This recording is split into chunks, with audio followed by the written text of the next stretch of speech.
Welcome to my channel, Fundu Tales.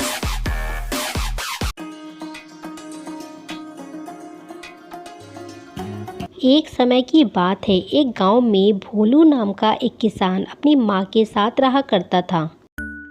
वह खेत में हल चलाकर फसल उगाता, जिससे अपना और अपनी माँ का गुजारा बड़ी मुश्किल से कर पाता था। वह स्वभाव से बहुत सीधा और मेहनती था। एक दिन भोलू अपने खेत की तरफ जा रहा था, तभी उसका पड़ोसी रमेश आ गया। वह बहुत चालाक और कामचोर किस्म का आदमी था।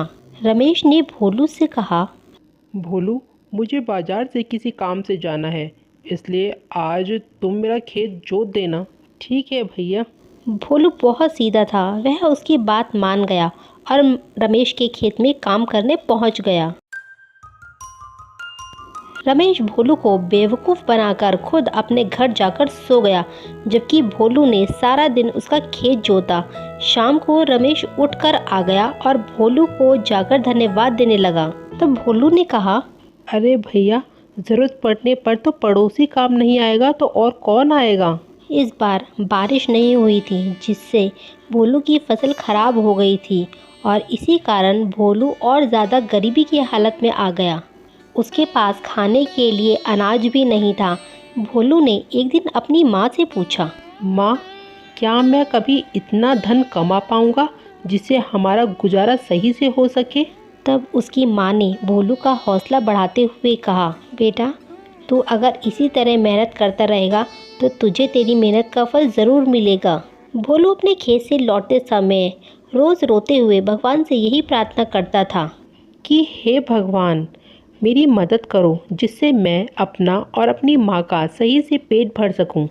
एक रात जब भोलू सो रहा था, तब उसके सपने में एक पेड़ से सोने के सिक्के उस पर बरसते हुए नजर आ रहे थे। लेकिन जैसे ही उसकी सुबह आँख खुलती है, तब वह अपनी माँ को बताता है कि उसने सुबह के सपने में सोने के सिक्के बरसते हुए देखे और बोला, माँ, आप ही मुझे कहती थी ना कि सुबह के सपने सच होते हैं, इसका मतलब यह सच होगा। उसकी माँ भोलू की बात सुनकर हंसकर चली जाती है।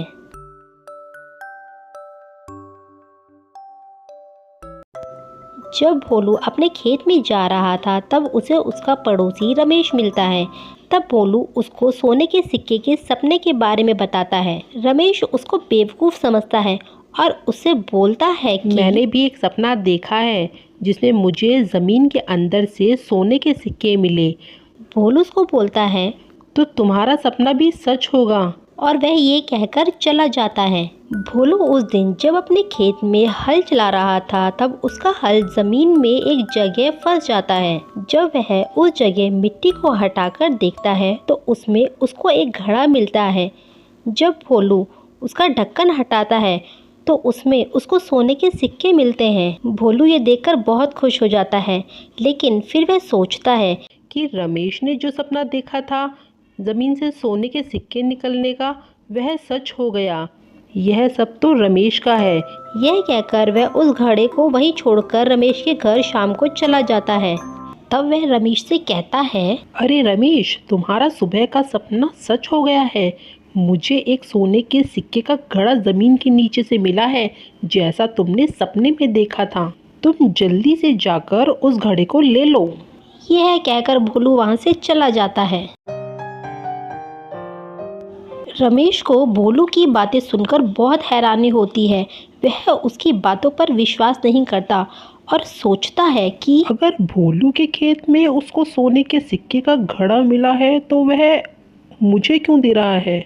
लेकिन फिर भी वह उसी खेत में देखने के लिए चला जाता है। भोलू उस घड़े का ढक्कन सही से बंद करना भूल गया था, जिससे खेत में मौजूद बहुत सारी जहरीली चींटियां और कीड़े मकोड़े उसके अंदर भर जाते हैं। तब जैसे ही रमेश उस घड़े को देखता है तो उसको उसमें कीड़े और चींटे भरे हुए नजर आते हैं। वह उसके ढक्कन को तभी बंद कर देता है और इसको भोलू की चाल समझता है। तब वह भोलू को सबक सिखाने के लिए रात को भोलू के घर जाता है और उनके घर पर कीड़े डालने के लिए उनकी छत पर चढ़ जाता है। वह उनकी छत की कुछ ईंटें निकालकर घड़े का ढक्कन हटाकर सारा घड़ा उल्टा करके रख देते हैं, जिससे घड़ा खाली करने पर भोलू और उसकी माँ को सोने के सिक्के ऊपर से बरसते हुए नजर आते हैं।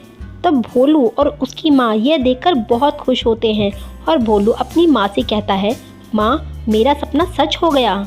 जब रमेश को पता चलता है कि घड़े में ऊपर से कुछ कीड़ों के बाद नीचे सोने के सिक्के थे, तो वह अपने आप को बहुत कोसता है। ये मैंने क्या कर दिया? आखिर मैंने घड़े को सही से क्यों नहीं देखा? इसके बाद भोलू और उसकी माँ अमीर हो जाते हैं और खुशी खुशी अपना जीवन बिताने लगते हैं। Please do like, share and subscribe. Fundu Tales.